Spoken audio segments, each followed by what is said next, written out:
ನಮಸ್ಕಾರ ಆತ್ಮೀಯ ವೀಕ್ಷಕರೇ. ಇವತ್ತಿನ ರೀಡಿಂಗಲ್ಲಿ ನಿಮ್ಮ ಪರ್ಸನ್ ನಿಮ್ಮ ಮೇಲಿಟ್ಟಿರುವಂತಹ ಪ್ರೀತಿ ನಿಜವಾಗಿದೆಯೋ ಅಥವಾ ಕೇವಲ ಟೈಮ್ ಪಾಸ್ ಮಾಡ್ತಾ ಇದ್ದಾರಾ ಅಥವಾ ನಿಮ್ಮ ಫೀಲಿಂಗ್ಸ್ ಜೊತೆಗೆ ಅವ್ರು ಏನಾದರೂ ಆಟ ಆಡ್ತಾ ಇದ್ದಾರಾ, ಪ್ರತಿಯೊಂದನ್ನು ಕೂಡ ಈ ಒಂದು ರೀಡಿಂಗಲ್ಲಿ ತಿಳ್ಕೊಳ್ಳೋಣ. ಇದೊಂದು ಜನರಲ್ ರೀಡಿಂಗ್ ಆಗಿರುತ್ತೆ. ನಿಮಗೆ ರೆಸೊನೇಟ್ ಆಗುವಂಥದ್ದನ್ನು ಮಾತ್ರ ನೀವು ಸ್ವೀಕರಿಸ್ತೀರಾ. ಇಲ್ಲ ಅಂತ ಹೇಳಿದ್ರೆ ನೀವು ಪರ್ಸನಲ್ ರೀಡಿಂಗ್ನ ಬುಕ್ ಮಾಡ್ಕೊಳ್ಬಹುದು. ಸ್ಕ್ರೀನ್ ಮೇಲೆ ಕಾಣಿಸ್ತಾ ಇರುವಂತಹ ನಂಬರಿಗೆ ವಾಟ್ಸಪ್ ಮಾಡಿ ನಿಮ್ಮ ರೀಡಿಂಗ್ನ ಬುಕ್ ಮಾಡ್ಕೊಳ್ಳಿ. ಈಗ ನಿಮಗೆ 2 ಹೂಗಳು ಕಾಣಿಸ್ತಾ ಇದೆ. ಇಲ್ಲಿ ನೀವು ಯಾವ ಒಂದು ಹೂನ ಆಯ್ಕೆ ಮಾಡ್ಕೊಳ್ತೀರಾ, ಇಲ್ಲಿ 2 ಹೂಗಳಿಗೂ ಒಂದು ಕಮೆಂಟ್ ಅಂತ ಹೇಳ್ಬಿಟ್ಟು ಕಮೆಂಟ್ ಲೈನ್ ಅಂತ ಇರುತ್ತೆ ಎನರ್ಜಿನ ರಿಸೀವ್ ಮಾಡ್ಕೊಳ್ಳೋದಕ್ಕೆ. ಫಸ್ಟ್ ಒನ್ ಯಾರು ಆಯ್ಕೆ ಮಾಡ್ಕೊಂಡಿರ್ತೀರಾ, ನೀವು 111 ಅಂತ ಹೇಳಿಬಿಟ್ಟು ರೆಡ್ ಹಾರ್ಟ್ ಮಾರ್ಕ್ ಹಾಕಿ ಎನರ್ಜಿನ ರಿಸೀವ್ ಮಾಡ್ಕೊಳ್ತೀರಾ. ಹಾಗೆಯೇ ಸೂರ್ಯಕಾಂತಿ ಹೂನ ಯಾರು ಆಯ್ಕೆ ಮಾಡ್ಕೊಳ್ತೀರಾ, 2ನೇ ಹೂ ಯಾರನ್ನ ಆಯ್ಕೆ ಮಾಡ್ಕೊಳ್ತೀರಾ, ನೀವು ಕಮೆಂಟಲ್ಲಿ ತಿಳಿಸ್ತೀರಾ 666 ಅಂತ ಹೇಳಿ ರೆಡ್ ಹಾರ್ಟ್ ಮಾರ್ಕ್ ಹಾಕಿ ಎನರ್ಜಿನ ರಿಸೀವ್ ಮಾಡ್ಕೊಳ್ತೀರಾ. ಓಕೆ, ಈಗ ರೀಡಿಂಗ್ ಸ್ಟಾರ್ಟ್ ಮಾಡೋದಕ್ಕೂ ಮುಂಚೆನೇ ನಿಮ್ಮ ಮನಸ್ಸಿಗೆ ಯಾವ ಒಂದು ಹೂ ತುಂಬ ಅಟ್ರಾಕ್ಟ್ ಆಗ್ತಿದೆ ಆ ಹೂನ ಆಯ್ಕೆ ಮಾಡ್ಕೊಳ್ಳಿ. ಆಯ್ಕೆ ಮಾಡ್ಕೊಂಡಿದ ನಂತರ ನಿಮ್ಮ ಮನಸ್ಸಲ್ಲಿರುವಂತಹ ವ್ಯಕ್ತಿಯ ಹೆಸರನ್ನು ಮನಸ್ಸಲ್ಲೇ 3 ಸಲ ಹೇಳ್ಕೊಳ್ಳಿ. ರೀಡಿಂಗ್ ಸ್ಟಾರ್ಟ್ ಮಾಡೋಣ. ಯಾರು ಗುಲಾಬಿ ಹೂನ ಆಯ್ಕೆ ಮಾಡ್ಕೊಂಡಿದ್ದೀರಾ, ಇಲ್ಲಿ ನಿಮ್ಮ ಪರ್ಸನ್ ಎನರ್ಜಿ ಕನೆಕ್ಟ್ ಮಾಡಿದಾಗ ಮೊದಲನೇದಾಗಿ ಬರ್ತಿರುವಂಥದ್ದು, ಈ ವ್ಯಕ್ತಿ ನಿಮ್ಮನ್ನು ಕೇವಲ ಸಮಯ ಕಳೆಯೋಕ್ಕೋಸ್ಕರ ನಿಮ್ಮನ್ನು ಭೇಟಿ ಮಾಡಿಲ್ಲ ಅನ್ನುವಂಥದ್ದು ಎನರ್ಜಿ ಫಸ್ಟ್ ಇಲ್ಲಿ ಬರ್ತಾ ಇದೆ. ಆದರೆ ಅವರ ಪ್ರೀತಿಯಲ್ಲಿ ಎಲ್ಲೊಂದು ಕಡೆ ಗೊಂದಲ ಇರುವಂಥದ್ದು ಎನರ್ಜಿ ಕೂಡ ಇದೆ ಇಲ್ಲಿ. ಓಕೆನಾ, ಈ ವ್ಯಕ್ತಿ ನಿಮ್ಮನ್ನು ಕಳ್ಕೊಳ್ಳುವಂತಹ ಭಯವನ್ನು ಕೂಡ ಹೊಂದಿದ್ದಾರೆ. ಅದ್ರ ಜೊತೆಗೆ ಅವರ ಭಾವನೆಗಳನ್ನ ಸಂಪೂರ್ಣವಾಗಿ ತೋರಿಸ್ಕೊಳ್ಳೋಕ್ಕೆ, ಭಾವನೆಗಳನ್ನು ನಿಮ್ಮ ಹತ್ರ ಎಕ್ಸ್ಪ್ರೆಸ್ ಮಾಡ್ಕೊಳ್ಳೋದಕ್ಕೆ ಅವ್ರು ಇಲ್ಲಿ ಹೆದರ್ತಾ ಇದ್ದಾರೆ. ಇದರ ಜೊತೆಗೆ ನಿಮ್ಮ ಹಳೆಯ ಫೋಟೋಗಳನ್ನು ನೋಡ್ತಾ ಇರುವಂಥದ್ದು ಆ್ಯಂಡ್ ನಿಮ್ಮ ಜೊತೆಗೆ ಮಾಡಿದಂತಹ ಮೆಸೇಜಸ್ಗಳನ್ನು ಅವರಿಲ್ಲಿ ನೆನ್ಪು ಮಾಡ್ಕೊಳ್ತಾ ಇದ್ದಾರೆ. ನಿಮ್ಮ ಜೊತೆಗೆ ನಡೆದಂತಹ ಚಿಕ್ಕ ಮಾತುಗಳನ್ನು ಅವರಿಲ್ಲಿ ನೆನ್ಪು ಮಾಡ್ಕೊಳ್ತಾ ಇದ್ದಾರೆ. ಆದರೆ ಅವರು ಹೊರಗಡೆಯಿಂದ ಅವ್ರ ಫೇಸ್ ನೋಡಿದಾಗ ಅವರು ಯಾವುದಕ್ಕೂ ಏನಕ್ಕೂ ಮಹತ್ವ ಕೊಡಲ್ಲ. ಇವ್ರಿಗೇನೂ ಇಂಪಾರ್ಟೆನ್ಸ್ ಇಲ್ಲ. ಲವ್ ಇರಬಹುದು, ಪರ್ಸನ್ ಇರಬಹುದು, ಫೀಲಿಂಗ್ಸ್ ಏನಕ್ಕೂ ಇವರಿಗೆ ಇಂಪಾರ್ಟೆನ್ಸ್ ಕೊಡಲ್ಲ ಅನ್ನೋ ಥರ ವರ್ತನೆ ಮಾಡ್ತಾರೆ. ಆದರೆ ಯಾಕೆ ಈ ಥರ ಅವ್ರು ಈ ಥರ ಮಾಡ್ತಾ ಇದ್ದಾರೆ ಅಂತ ಹೇಳಿದ್ರೆ, ಈ ಹಿಂದೆ ಅವ್ರ ಲೈಫಲ್ಲಿ ಒಂದು ಪಾಸ್ಟಲ್ಲಿ ಆಗಿರ್ಬೋದು, ಒಂದು 2 ಇಯರ್ಸ್ ಬ್ಯಾಕ್, 1 ಇಯರ್ ಬ್ಯಾಕ್ ಅಥವಾ 6 ಮಂತ್ ಬ್ಯಾಕ್ ಅವ್ರ ಲೈಫಲ್ಲಿ ಯಾರೋ ಒಬ್ಬರು ಬಂದು ಮೋಸ ಮಾಡಿ ಹೋಗಿರುವಂತಹ ಒಂದು ಎನರ್ಜಿ ಇದೆ. ಓಕೆನಾ, ಹಾಗಾಗಿ ಅವ್ರು ಏನು ಮಾಡ್ತಿದ್ದಾರೆ ಅಂತ ಹೇಳಿದ್ರೆ, ಈಗ ಪಾಸ್ಟ್ ಪೇನ್ ಅವರಿಗೆ ತುಂಬಾ ಹರ್ಟ್ ಆಗಿದ್ದಾರೆ. ಯಾಕಂದರೆ ಆ ವ್ಯಕ್ತಿನ ತುಂಬಾ ಇಷ್ಟಪಟ್ಟಿದ್ರು, ತುಂಬಾ ಟ್ರಸ್ಟ್ ಮಾಡಿದ್ರು ಆ ವ್ಯಕ್ತಿನೇ ಮದುವೆ ಆಗಬೇಕು ಅಂತ ಹೇಳಿ ಫ್ಯಾಮಿಲಿನೆಲ್ಲ ಒಪ್ಸಿರುವಂತಹ ಎನರ್ಜಿ ಕೂಡ ಇದೆ ನಿಮ್ಮ ಪರ್ಸನ್ ಎನರ್ಜಿಲಿ. ಬಟ್ ಇಷ್ಟೆಲ್ಲ ಆದಮೇಲೆ ಆ ವ್ಯಕ್ತಿ ಎಲ್ಲ ಒಂದು ಕಡೆ ಮೋಸ ಮಾಡಿರುವಂಥದ್ದು ಇವರಿಗೆ ಮನಸ್ಸಿಗೆ ತುಂಬಾ ಹರ್ಟ್ ಆಗಿದೆ. ಓಕೆ, ಹಾಗಾಗಿ ಇಲ್ಲಿ ಏನು ಮಾಡ್ತಿದ್ದಾರೆ ಅಂತ ಹೇಳಿದ್ರೆ, ನಿಮ್ಮ ಜೊತೆ ಕನೆಕ್ಟ್ ಆಗೋದಕ್ಕೆ ಮತ್ತೆ ನಾನು ಹರ್ಟನ್ನು ತಗೊಳ್ಳೋದಕ್ಕೆ ರೆಡಿ ಇಲ್ಲ ಅಂತ ಅವ್ರ ಎನರ್ಜಿಲಿ ಇರುವಂಥದ್ದು. ಹಾಗಾಗಿ ಅವ್ರು ಏನು ಮಾಡ್ತಿದ್ದಾರೆ, ಅವರ ಭಾವನೆಗಳನ್ನ ಅವರೇ ಕಟ್ ಹಾಕ್ಕೊಳ್ತಾ ಇದ್ದಾರೆ. ನಿಮ್ಮ ಮೇಲೆ ಫೀಲಿಂಗ್ಸ್ ಇದ್ದರೂ ಕೂಡ ಅವರು ಏನು ನಿಮ್ಮ ಮೇಲೆ ಫೀಲಿಂಗ್ಸ್ ಇಲ್ಲ ಅನ್ನೋ ಥರದಲ್ಲಿ ಅವ್ರು ಇಲ್ಲಿ ವರ್ತನೆ ಮಾಡ್ತಾ ಇರುವಂತಹ ಒಂದು ಎನರ್ಜಿ ಇದೆ. ಇಲ್ಲಿ ಅವರ ಒಂದು ಎನರ್ಜಿ ಕನೆಕ್ಟ್ ಮಾಡಿದಾಗ ನೀವು ಅವ್ರ ಲೈಫಿಗೆ ಬಂದ ಮೇಲೇ ಅವ್ರ ಒಳಗಡೆ ಏನೋ ಒಂದು ಬದಲಾವಣೆ ಆಗಿರುವಂಥದ್ದು, ಎನರ್ಜಿಲಾಗಿರ್ಬೋದು, ಭಾವನೆಲಾಗಿರ್ಬೋದು, ಅಥವಾ ಅವ್ರ ಲೈಫ್ ಸ್ಟೈಲೇ ಆಗಿರ್ಬೋದು, ಬದಲಾವಣೆಗಳು ಆಗಿದೆ. ಫೈನಾನ್ಷಿಯಲ್ ಅವ್ರು ಇನ್ನೂ ಸ್ಟ್ರಾಂಗ್ ಆಗಿದ್ದಾರೆ. ಆ್ಯಂಡ್ ಭಾವನೆ ಅಂದರೆ ಅವರ ಎಮೋಷ್ನಲಿ ಕೂಡ ಅವ್ರು ತುಂಬ ಸ್ಟ್ರಾಂಗ್ ಆಗಿದ್ದಾರೆ. ನೀವು ಅವ್ರಿಗೆ ತುಂಬಾ ಸಪೋರ್ಟ್ ಮಾಡ್ತೀರಾ. ಹಾಗಾಗಿ ಅವರಿಗೆ ಅವ್ರ ಲೈಫ್ ಕಂಪ್ಲೀಟ್ಲಿ ನೀವು ಬಂದಮೇಲೆ ಚೇಂಜ್ ಆಗಿದೆ ಅಂಥೇಳಿ ಅವರಿಲ್ಲಿ ಫೀಲ್ ಮಾಡ್ತಾ ಇದ್ದಾರೆ. ಆದರೆ ಅದನ್ನು ಹೇಳೋದಕ್ಕೆ ಅವ್ರಿಗಿಲ್ಲಿ ರೆಡಿ ಇಲ್ಲ. ನೀನು ಬಂದಮೇಲೆ ನನ್ನ ಲೈಫ್ ಚೆನ್ನಾಗಾಯಿತು ಅಂತ ಹೇಳೋದಕ್ಕೂ ಅವ್ರಿಲ್ಲಿ ಬೇಡ, ಇದನ್ನು ಹೇಳಿಬಿಟ್ರೆ ಮತ್ತಿನ್ನೂ ಅಟ್ಯಾಚ್ಮೆಂಟ್ ಜಾಸ್ತಿ ಆಗಿಬಿಡುತ್ತೆ, ಇಬ್ಬರು ಒಂದಾಗ್ಬಿಡ್ತೀವೇನೋ, ದಟ್ ಮೀನ್ಸ್ ತುಂಬ ಅಟ್ಯಾಚ್ಮೆಂಟ್ಸ್ ಬೆಳೆಯುತ್ತೆ, ಈ ಥರ ಅವರಿಲ್ಲಿ ಫೀಲ್ ಮಾಡ್ತಾ ಅದನ್ನು ಕೂಡ ಹೇಳ್ತಾ ಇಲ್ಲ. ಬಟ್ ಅವ್ರ ಮನಸ್ಸೊಳಗಡೆ ಈ ಒಂದು ಫೀಲಿಂಗ್ಸ್ ಇದೆ ಅನ್ನೋಂತಹ ಒಂದು ಎನರ್ಜಿ ಇದೆ. ಹಾಗೆಯೇ ನೀವಿಲ್ಲಿ ಅರ್ಥ ಮಾಡ್ಕೊಳ್ಬೇಕು ಒಂದೇ ಒಂದು ವಿಷಯ ಏನು ಅಂತ ಹೇಳಿದ್ರೆ, ಅವರು ನಿಮ್ಮ ಜೊತೆಗೆ ತುಂಬ ಸೈಲೆಂಟಾಗಿರ್ತಾರೆ, ಹೆಚ್ಚು ಎಕ್ಸ್ಪ್ರೆಸ್ ಮಾಡ್ಕೊಳ್ಳಲ್ಲ, ಅವ್ರ ವಿಷಯಗಳನ್ನ ಯಾವುದನ್ನು ಕೂಡ ಹೇಳ್ಕೊಳ್ಳಲ್ಲ. ಆ್ಯಂಡ್ ಅವ್ರ ಲೈಫಲ್ಲಿ ಏನು ನಡೀತದೆ ಏನೂ ನಿಮ್ಮ ಹತ್ರ ಹೇಳ್ಕೊಂಡು ಹಂಚ್ಕೊಳ್ಳೋದಿಲ್ಲ. ಹಾಗಂತ ಮಾತ್ರಕ್ಕೆ ನೀವಿಲ್ಲಿ ಕೆಲವೊಬ್ಬರು ಯೋಚನೆ ಮಾಡ್ತಿದ್ದಾರೆ, ನನ್ನ ಹತ್ರ ಏನೂ ಅವ್ರು ಎಕ್ಸ್ಪ್ರೆಸ್ ಮಾಡ್ತಾ ಇಲ್ಲ, ನನ್ನ ಜೊತೆಗೆ ಎಲ್ಲೋ ಒಂದು ಕಡೆ ಟೈಮ್ ಪಾಸ್ ಮಾಡ್ತಾ ಇದ್ದಾರೆ ಅಂತೇಳಿ ನೀವೆಲ್ಲೋ ಅಂದ್ಕೊಳ್ತಾ ಇದ್ದೀರಾ. ಬಟ್ ಅರ್ಥ ಮಾಡ್ಕೊಳ್ಳಿ, ಅವ್ರ ಮೌನ ಕೇವಲ ಟೈಮ್ ಪಾಸ್ ಅಂತಲೇ ಅರ್ಥ ಮಾಡ್ಕೊಳ್ಬೇಕಂತ ಏನೂ ಇಲ್ಲ. ಇಲ್ಲಿ ಅದೇ ಸತ್ಯ ಆಗಿರೋದಿಲ್ಲ. ಓಕೆನಾ, ಅವ್ರು ನಿಧಾನವಾಗಿ ನಿಮ್ಮ ಮೇಲೆ ನಂಬಿಕೆನ ಬೆಳೆಸ್ಕೊಳ್ತಾ ಹೋಗ್ತಾರೆ, ನಿಮ್ಮ ಮೇಲೆ ನಂಬಿಕೆನ ಇಡ್ತಾರೆ. ಯಾಕಂದರೆ ಅವ್ರಿಗೆ ಟ್ರಸ್ಟ್ ಇಶ್ಯೂಸ್ ಆಗಿರೋದ್ರಿಂದ ಈ ಥರ ಅವರು ಸ್ವಲ್ಪ ಬ್ರೇಕ್ ಹಾಕ್ಕೊಳ್ತಿದ್ದಾರೆ ಅವರ ಒಂದು ಎನರ್ಜಿಗೆ. ಓಕೆನಾ, ಸೊ ನಿಧಾನವಾಗಿ ಅವ್ರು ನಿಮ್ಮ ಜೊತೆಗೆ ಬೆರೀತಾರೆ, ನಿಧಾನವಾಗಿ ನಿಮ್ಮ ಜೊತೆಗೆ ಅವರು ನಂಬಿಕೆನ ಗಳಿಸ್ಕೊಳ್ತಾರೆ, ನಿಮ್ಮ ಮೇಲೆ ನಂಬಿಕೆ ಇಡ್ತಾ ಬರ್ತಾರೆ. ಓಕೆ, ಇಲ್ಲಿ ಎಚ್ಚರಿಕೆ ಕೂಡ ನಿಮಗೆ ಬರ್ತಾ ಇದೆ. ನಿಮಗೆ ಹೆಚ್ಚಾಗಿ. ಯಾಕಂತ ಹೇಳಿದ್ರೆ ಅವ್ರು ಏನು ನಿಮ್ಮ ಹತ್ರ ಎಕ್ಸ್‌ಪ್ರೆಸ್ ಮಾಡಿಲ್ಲ ಅಂದ ತಕ್ಷಣ ನೀವೇ ಫೋರ್ಸ್‌ಫುಲಿ ಕೇಳೋದಕ್ಕೆ ಹೋಗ್ತೀರಾ. ಏನಾದ್ರು ಹೇಳು, ಏನಿದೆ ನಿನ್ನ ಮನಸ್ಸಲ್ಲಿ ಅಥವಾ ಏನಾಯ್ತು ಅಂತ ಫೋರ್ಸ್‌ಫುಲಿ ಕೇಳಕ್ಕೆ ಹೋಗ್ತೀರಾ. ಬಟ್ ಅವ್ರಿಗೆ ಅದೆಲ್ಲೋ ಒಂದು ಕಡೆ ಇರಿಟೇಷನ್ ಆಗುವಂಥದ್ದು, ಪದೇ ಪದೇ ಕಾಲ್ ಮಾಡೋದು, ಪದೇ ಪದೇ ಮೆಸೇಜ್ ಮಾಡಿ ಒಂದೇ ವಿಷಯದ ಬಗ್ಗೆ ತುಂಬಾ ದಿನ ಎಳೆಯೋದು ಅದೆಲ್ಲ ಅವ್ರಿಗೆ ತುಂಬಾ ಇರಿಟೇಟ್ ಆಗ್ತಾ ಇದೆ. ಸೊ ಹಾಗಾಗಿ ಇಲ್ಲಿ ನೀವು ಆದಷ್ಟು ಆ ವಿಷಯಗಳನ್ನ ಕಂಟ್ರೋಲ್ ಮಾಡಬೇಕಾಗತ್ತೆ.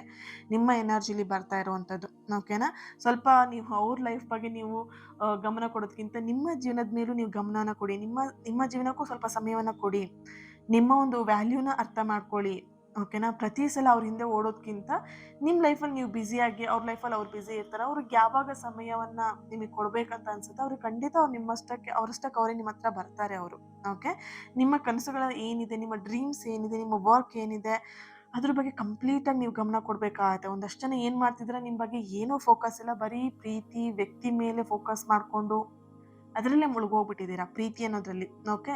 ಸೊ ಇಲ್ಲಿ ನೋಡ್ಬೋದು ನಿಮ್ಮ ಎನರ್ಜಿ ಯಾವ ಥರ ಇದೆ ಅಂತ ಹೇಳಿದ್ರೆ ಲವ್ ಅಟ್ರಾಕ್ಷನ್ ತುಂಬಾ ಸ್ಟ್ರಾಂಗ್ ಆಗಿದೆ. ಅಂದ್ರೆ ನೀವು ಕೆಲಸ ಬೇಕಿದ್ರು ಬಿಟ್ಬಿಟ್ಟು ನಿಮ್ಮ ಪರ್ಸನ್ ಹಿಂದೆ ಹೋಗಿ ಅಂತ ಹೇಳಿದ್ರು ಹೋಗ್ತಾ ಇರ್ತೀರಾ. ಸೊ ಅದಕ್ಕೆ ಇಲ್ಲಿ ನಿಮಗೆ ಎನರ್ಜಿ ಬರ್ತಿರೋದು. ಆದಷ್ಟು ಆ ಒಂದು ಅಟ್ಯಾಚ್‌ಮೆಂಟ್ಸ್‌ನ ಕಂಟ್ರೋಲ್ ಮಾಡಿ. ಅಟ್ಯಾಚ್‌ಮೆಂಟ್ ಜಾಸ್ತಿ ಮಾಡ್ಕೊಂಡ್ರೆ ನಿಮಗೆ ಅದು ಹರ್ಟ್ ಆಗತ್ತೆ ಫೈನಲಿ.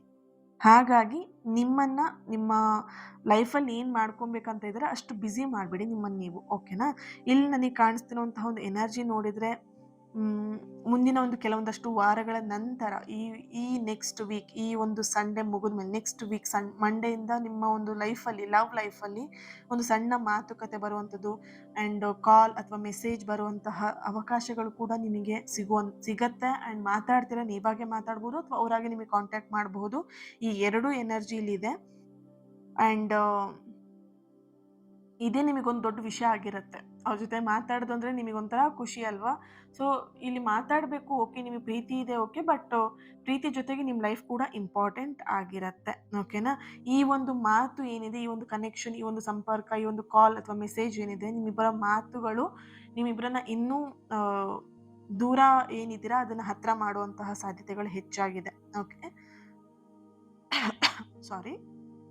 ಸೊ ಹಾಗಾಗಿ ಈ ಒಂದು ಪ್ರೀತಿಯಲ್ಲಿ ನೀವು ಯಾರು ಗುಲಾಬಿ ಹೂನ ಆಯ್ಕೆ ಮಾಡ್ಕೊಂಡಿದ್ದೀರಾ, ನಿಮ್ಮ ಪರ್ಸನ್ ಖಂಡಿತವಾಗಿಯೂ ಟೈಮ್ ಪಾಸ್ ಎನರ್ಜಿ ಇಲ್ಲ, ಟ್ರೂ ಲವ್ ಮಾಡ್ತಾ ಇದ್ದಾರೆ. ಆದರೆ ಅವರ ಪ್ರೀತಿ ಇನ್ನೂ ಕೂಡ ಭಯದ ನೆರಳಲ್ಲೇ ಇರುವಂಥದ್ದು ಕಾಣಿಸ್ತಾ ಇದೆ. ಸಮಯ ಮತ್ತು ಒಂದಷ್ಟು ಕಮ್ಯುನಿಕೇಷನ್ ಬರೋದಕ್ಕೆ ಸಹನೆ ಕೂಡ ತುಂಬ ಇಂಪಾರ್ಟೆಂಟ್, ಟೈಮ್ ಕೂಡ ತುಂಬ ಇಂಪಾರ್ಟೆಂಟ್. ಟೈಮ್ ಹಾಗೆ ಈ ಒಂದು ಸಹನೆ ಏನಿದೆ ನಿಮ್ಮ ಸಂಬಂಧವನ್ನು ಖಂಡಿತವಾಗಿಯೂ ಬದಲಾವಣೆಯನ್ನು ಮಾಡುತ್ತೆ. ಸೊ ನೀವು ಅವರಿಗೆ ಆದಷ್ಟು ಅವ್ರು ಹೀಲ್ ಆಗೋದಕ್ಕೆ, ಅವ್ರು ನಿಮ್ಮ ಹತ್ರ ಎಕ್ಸ್‌ಪ್ರೆಸ್ ಮಾಡ್ಕೊಳ್ಳೋದಕ್ಕೆ ಅವರಿಗೆ ನೀವು ಟೈಮ್ ಕೊಡಬೇಕಾಗತ್ತೆ. ಓಕೆನಾ? ನಿಧಾನವಾಗಿ ಬೆಳೆಯುವಂತಹ ಪ್ರತಿಯೊಂದು ಸಂಬಂಧವೂ ಕೂಡ ಸ್ಟ್ರಾಂಗ್ ಆಗಿ ನಿಲ್ಲತ್ತೆ. ಕೆಲವೊಂದು ಪ್ರೀತಿಗಳು ಹೇಗೆ ಅಂತ ಹೇಳಿದ್ರೆ, ಮೊದಲು ಆ ಪ್ರೀತಿಯ ಬೇರಂತ ಏನಿರತ್ತಲ್ವಾ, ಆ ಬೇರನ್ನ ಕಟ್ಕೊಳ್ತಾ ಇರತ್ತೆ, ಸ್ಟ್ರಾಂಗ್ ಮಾಡ್ಕೊಳ್ತಾ ಇರತ್ತೆ. ನಂತರ ಮಾತ್ರ ಜೀವನ ಪೂರ್ತಿ ಅದು ನಿಮಗೆ ನೆರಳಾಗಿ ಇರೋದಕ್ಕಾಗತ್ತೆ. ಆ ಪ್ರೀತಿ ನೆರಳನ್ನ ಕೊಡುತ್ತೆ. ನೀವು ಬೇರನ್ನ ಸ್ಟ್ರಾಂಗ್ ಮಾಡ್ಕೊಂಡಿಲ್ಲ ಪ್ರೀತಿಯಲ್ಲಿ ಅಂತ ಹೇಳಿದ್ರೆ, ಅದು ಈಗ ಎಷ್ಟೊಂದು ಜನದ ಬ್ರೇಕಪ್ಸ್ ಆಗತ್ತೆ, ರೈಟ್? ಈಗ ಬಿಟ್ಟೋಗ್ಬಿಡ್ತಾರೆ, ದೂರ ಆಗ್ತಾರೆ. ಸೊ ಯಾವಾಗ ಆ ಒಂದು ಪ್ರೀತಿಲಿ ಆ ಬೇರನ್ನೋದೇ ಸ್ಟ್ರಾಂಗ್ ಆಗಿರಲ್ಲ.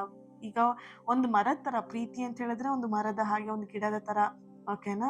ಸೊ ಆ ಬೇರುಗಳು ಎಷ್ಟು ಸ್ಟ್ರಾಂಗ್ ಆಗಿ ಇಳಿತಾ ಹೋಗುತ್ತೆ, ಅಷ್ಟು ನಿಮ್ಮ ಪ್ರೀತಿ ನಿಮಗೆ ನೆರಳನ್ನ ಕೊಡ್ತಾ ಹೋಗುತ್ತೆ. ಸೊ ಹಾಗಾಗಿ ಆ ಬೇರುಗಳು ಸ್ಟ್ರಾಂಗ್ ಆಗೋದಕ್ಕೆ ಸಮಯ ಕೊಡಬೇಕಾಗತ್ತೆ. ಹಾಗೆ ನಿಮ್ಮ ಪರ್ಸನ್‌ಗೆ ನೀವು ಇಲ್ಲಿ ಟೈಮ್‌ನ ಕೊಡಬೇಕು. ಅವರ ಒಂದು ಫೀಲಿಂಗ್ಸ್, ಅವರ ಒಂದು ಹೀಲಿಂಗ್ ಜರ್ನಿನ ನೀವು ರೆಸ್ಪೆಕ್ಟ್ ಮಾಡಿ. Okay? So thank you. And comment ಮಾಡೋದನ್ನ ಮರಿಬೇಡಿ. ಕಮೆಂಟ್ ಮಾಡಿ ಎನರ್ಜಿನ ರಿಸೀವ್ ಮಾಡ್ಕೊಳ್ಳಿ. Thank you.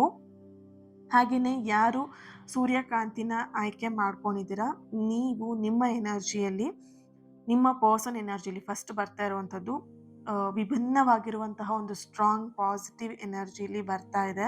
ಈ ವ್ಯಕ್ತಿ ನಿಮ್ಮ ಬಗ್ಗೆ ಎಲ್ಲೋ ಒಂದು ಕಡೆ ಅಟ್ರಾಕ್ಷನ್ ಜಾಸ್ತಿ ಇದೆ. ಲವ್‌ಕ್ಕಿಂತ ಹೆಚ್ಚಾಗಿ ಅಟ್ರಾಕ್ಷನ್ ಜಾಸ್ತಿ ಇರುವಂಥದ್ದು.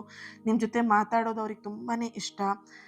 ನಿಮ್ಮ ಒಂದು ಅಟೆನ್ಷನ್ ಅವ್ರಿಗೆ ತುಂಬ ಬೇಕು. ಓಕೆನಾ? ನೀವೇನಾದರೂ ಅಟೆನ್ಷನ್ ಕೊಟ್ಟಿಲ್ಲ ಅವರಿಗೆ ಅಂತ ಹೇಳಿದ ತಕ್ಷಣ ಗಲಾಟೆ, ಜಗಳಗಳು ಜಾಸ್ತಿ ಆಗುತ್ತೆ ನಿಮ್ಮಿಬ್ಬರ ಮಧ್ಯ. ಆದರೆ ಅದನ್ನ ಪ್ರೀತಿಯ ಜೊತೆ ಗೊಂದಲ ಮಾಡಬೇಡಿ. ನೀವೊಂದಷ್ಟು ಜನ ಇಲ್ಲಿ ಏನು ಮಾಡ್ತಿದ್ದೀರಾ ಅಂತ ಹೇಳಿದ್ರೆ, ಪ್ರೀತಿ ಜೊತೆಗೆ ಅದನ್ನ ಗೊಂದಲ ಮಾಡ್ಕೊಳ್ತಾ ಇದ್ದಾರೆ ಈ ವ್ಯಕ್ತಿ ಜೊತೆಗೆ. ಈ ವ್ಯಕ್ತಿಯ ಮನಸ್ಸು ಈಗ ಎಲ್ಲೋ ಒಂದು ಕಡೆ ಸ್ಥಿರವಾಗಿಲ್ಲ. ಅಂದರೆ ತುಂಬ ಕನ್ಫ್ಯೂಷನಲ್ಲಿರುವಂಥದ್ದು, ಗೊಂದಲದಲ್ಲಿರುವಂತಹ ಒಂದು ಎನರ್ಜಿ ಇದೆ. ಒಂದಿನ ತುಂಬ ಹತ್ತಿರ ಬರ್ತಾರೆ ನಿಮ್ಮ ಜೊತೆಗೆ, ತುಂಬ ಚೆನ್ನಾಗಿ ಕ್ಲೋಸಾಗಿ ಮಾತಾಡ್ತಾರೆ. ಮತ್ತೊಂದು ದಿನ ಸಂಪೂರ್ಣವಾಗಿ ದೂರ ಹೋಗ್ಬಿಡ್ತಾರೆ. ಆ್ಯಂಡ್ ಮತ್ತೆ ಏನಾದರೂ ಒಂದು ನೆಪ ಇಟ್ಕೊಂಡು ಬರ್ತಾರೆ. ಓಕೆನಾ? ಇಲ್ಲಿ ನೀವು ಅಂದ್ಕೊಳ್ತಿದ್ದೀರ ನಾನೇನೋ ಮಿಸ್ಟೇಕ್ ಮಾಡ್ತಾ ಇದ್ದೀನಿ ಇರಬೇಕು, ಅದಕ್ಕೆ ಇವ್ರು ಈ ಥರ ಮಾಡ್ತಾ ಇದ್ದಾರೆ ಅಂತ ಹೇಳಿಬಿಟ್ಟು. ಬಟ್ ಅರ್ಥ ಮಾಡ್ಕೊಳ್ಳಿ, ಈ ಒಂದು ಎನರ್ಜಿ ಏನಿದೆ ಅವ್ರು ಬರೋದು ಮತ್ತು ಹೋಗೋದು ಏನು ಎನರ್ಜಿ ಇದೆ, ಇದರಲ್ಲಿ ನಿಮ್ಮ ತಪ್ಪು ಏನೂ ಇಲ್ಲ. ಓಕೆನಾ? ಅವರು ಅವ್ರ ಜೀವನದಲ್ಲಿ ಏನು ಬೇಕು ಅನ್ನೋದನ್ನು ಅವ್ರು ಇನ್ನೂ ನಿರ್ಧಾರ ಮಾಡಿಲ್ಲ. ನೀವು ಬೇಕು, ಈ ಪ್ರೀತಿ ಬೇಕು ಅಥವಾ ಪ್ರೀತಿನೇ ಮಾಡಲೋ ಅಥವಾ ಈ ವ್ಯಕ್ತಿ ಜೊತೆಗೆ ನಾನು ಕಮಿಟ್ ಆಗಲೋ, ಈ ನಿರ್ಧಾರನೇ ಅವರಲ್ಲಿ ಇಲ್ಲ. ಕೆಲವೊಂದು ಸಲ ಅವರು ಒಂಟಿತನ ಆದಾಗ, ಒಂಟಿತನ ಅಂತ ಅನ್ನಿಸ್ದಾಗ ನಿಮ್ಮ ನೆನಪು ಕಾಡುತ್ತೆ. ಅವಾಗ ಅವ್ರು ನಿಮ್ಮ ಜೊತೆ ಕಾಂಟ್ಯಾಕ್ಟ್ ಮಾಡ್ತಾರೆ. ಓಕೆನಾ? ಮತ್ತೆ ಅವ್ರ ಕೆಲಸದಲ್ಲಿ ಅವ್ರು ಬ್ಯುಸಿ ಆಗಿರ್ತಾರೆ. ಅವ್ರು ನಿಮ್ಮನ್ನ ಮರ್ತೇ ಬಿಡ್ತಾರೆ. ಅವ್ರ ಕೆಲಸದಲ್ಲಿ ಅವ್ರು ಬ್ಯುಸಿ ಆದರು ಅಂತ ಅಂದ್ಕೊಳ್ಳಿ, ನೀವಿದ್ದೀರಾ ಅನ್ನೋದು ಅವ್ರಿಗೆ ನೆನಪಿರಲ್ಲ. ನೀವೊಬ್ರು ಫ್ರೆಂಡ್ ಇದ್ರಿ ಅಥವಾ ನೀವೊಬ್ರು ಪ್ರೇಮಿ ಅಥವಾ ನೀವೊಬ್ರು ನನ್ನ ಪರ್ಸನ್ ಅಂತ ಹೇಳ್ಬಿಟ್ಟು ಅವರಿಗೆ ನೆನಪಿರಲ್ಲ. ಓಕೆನಾ?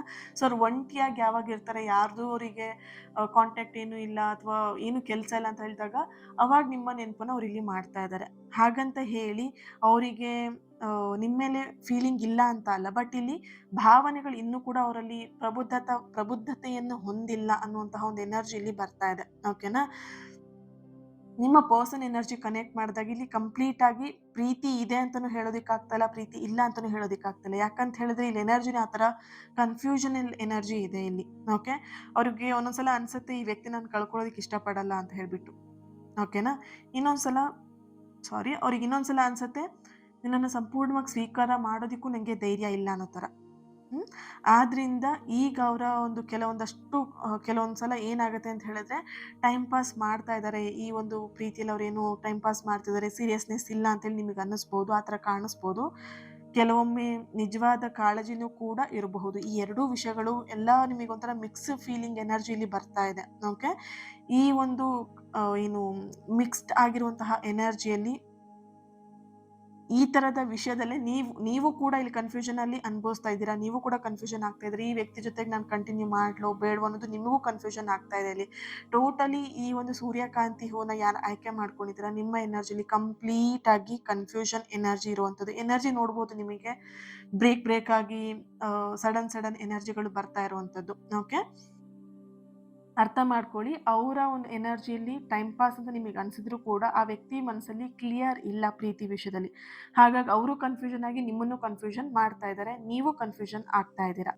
ಈ ಥರದ ಒಂದು ಸದ್ಯದ ಪರಿಸ್ಥಿತಿಯಲ್ಲಿ ನಿಮಗೆ ಯೂನಿವರ್ಸಿಂದ ಒಂದು ಗೈಡೆನ್ಸ್ ಬರ್ತಾ ಇರುವಂಥದ್ದು ಏನು ಅಂತ ಹೇಳಿದ್ರೆ, ಅವ್ರ ಉತ್ತರಕ್ಕೋಸ್ಕರ ನಿಮ್ಮ ಜೀವನದ ಸಂತೋಷವನ್ನು ನೀವಿಲ್ಲಿ ನಿಲ್ಲಿಸಬೇಕು ಅಂತ ಇಲ್ಲ. ನಿಮ್ಮ ಜೀವನದ ಸಂತೋಷಗಳನ್ನು ನೀವಿಲ್ಲಿ ಕಳ್ಕೊಳ್ಬೇಕು ಅನ್ನೋವಂಥದ್ದು ಏನೂ ಇಲ್ಲ ಫಸ್ಟ್ ಆಫ್ ಆಲ್. ಓಕೆನಾ? ಇಲ್ಲಿ ನಿಮ್ಮ ಜೀವನವನ್ನು ನೀವು ಮುಂದುವರಿಸ್ಕೊಂಡು ಹೋಗಿ. ಅವರಿಗೋಸ್ಕರ ನಿಮ್ಮ ಸಂತೋಷ ನೀವು ಯಾಕೆ ಕಳ್ಕೊಳ್ತಿದ್ದೀರಾ? ನಿಮ್ಮ ಸಂತೋಷ ಯಾವತ್ತೇ ಇದ್ರೂ ನಿಮ್ಮ ಮೇಲೆ ಡಿಪೆಂಡ್ ಆಗಿರಬೇಕು ವಿನಃ ಬೇರೆಯವ್ರ ಮೇಲೆ ಡಿಪೆಂಡ್ ಆಗಿರಬಾರ್ದು.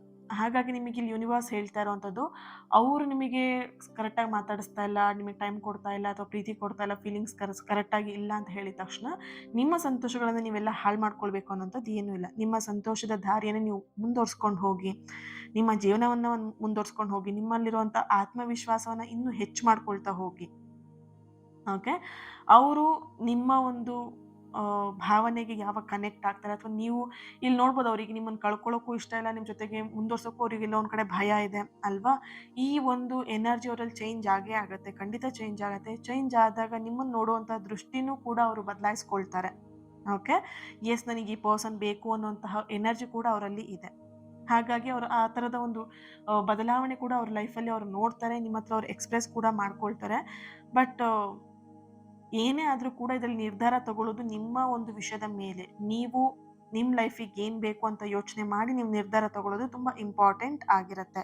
ಇಲ್ಲಿ ಅವ್ರಿಗೆ ಬೇಜಾರಾಗುತ್ತೆ, ಇವ್ರಿಗೆ ಬೇಜಾರಾಗುತ್ತೆ, ನಾನು ಈ ನಿರ್ಧಾರ ತಗೊಂಡೆ ಅಂತ ಹೇಳಿದ್ರೆ ಲಾಸ್ಟ್ ಫೈನಲ್ ನಿಮ್ಮ ಲೈಫಲ್ಲಿ ಬೇಜಾರು ಮಾಡ್ಕೊಂಡಿರ್ಬೇಕಾಗತ್ತೆ. ಸೊ ಹಾಗಾಗಿ ನೀವು ಏನೇ ನಿರ್ಧಾರ ಮಾಡಿದ್ರೂ ಅದು ನಿಮ್ಮದೇ ಆಗಿರಬೇಕು. ಓಕೆ? ಮನಸ್ಸಿಗೆ ಶಾಂತಿ ಕೊಡುವಂತಹ ಸಂಬಂಧವನ್ನೇ ನೀವು ಆರಿಸ್ಕೊಳ್ಳೋದು ತುಂಬ ಒಳ್ಳೆಯದಾಗಿರುತ್ತೆ. ಓಕೆ?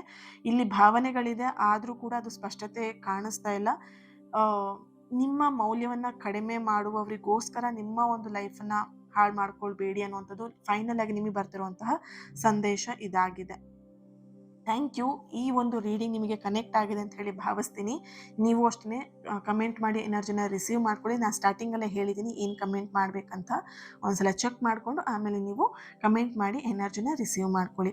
ಹಾಗೆ ಇವತ್ತಿನ ದಿನ ಯಾರು ಬರ್ತ್ಡೇ ಆ್ಯನಿವರ್ಸರಿನ ಸೆಲೆಬ್ರೇಟ್ ಮಾಡ್ಕೊಳ್ತಿದ್ದಾರೆ ನಿಮಗೆಲ್ಲರಿಗೂ ಕೂಡ ಒಳ್ಳೆಯದಾಗಲಿ. ನಿಮ್ಮ ಸಕಾರಾತ್ಮಕವಾಗಿರುವಂತಹ ಎಲ್ಲ ಆಸೆ ಕನಸುಗಳು ಆದಷ್ಟು ಬೇಗ ನೆರವೇರಲಿ ಅಂತ ಹೇಳಿ ಬ್ಲೆಸ್ ಮಾಡ್ತಾ ಹೀಲ್ ಮಾಡ್ತಾ ಇನ್ನೊಂದು ರೀಡಿಂಗಲ್ಲಿ ನಾನು ಸಿಗ್ತೀನಿ. ಅಲ್ಲಿವರೆಗೆ ಚಾನಲ್ನ ಸಬ್ಸ್ಕ್ರೈಬ್ ಮಾಡಿಕೊಂಡು ನನ್ನ ಜೊತೆಗೆ ಕನೆಕ್ಟ್ ಆಗಿ ಪ್ರತಿನಿತ್ಯದ ನನ್ನ ಹೀಲಿಂಗ್ ಎನರ್ಜಿ ಆಗಿರ್ಬೋದು, ನನ್ನ ಪ್ರಾರ್ಥನೆಯಲ್ಲೂ ನೀವು ನನ್ನ ಜೊತೆಯಾಗಿ ಇರ್ತೀರಾ. ಓಕೆ, ಹಾಗೆ ಈ ಒಂದು ವಿಡಿಯೋನ ಯಾರ ಹತ್ರ ಶೇರ್ ಮಾಡ್ಕೊಳ್ಬೇಕಂತ ಅನ್ಸುತ್ತೆ ಶೇರ್ ಮಾಡ್ಕೊಳ್ಳಿ, ಲೈಕ್ ಮಾಡಿ, ನನ್ನ ಜೊತೆಗೆ ಕನೆಕ್ಟ್ ಆಗಿ. Lots of love. ನಿಮ್ಮ ಪ್ರೀತಿ, ನಿಮ್ಮ ಸಪೋರ್ಟ್ ಇನ್ನಷ್ಟು ಪಾಸಿಟಿವ್ ರೀಡಿಂಗ್ನ ನಿಮ್ಮ ಎದುರು ತರೋದಕ್ಕೆ ಯೂಸ್ಫುಲ್ ಆಗುತ್ತೆ.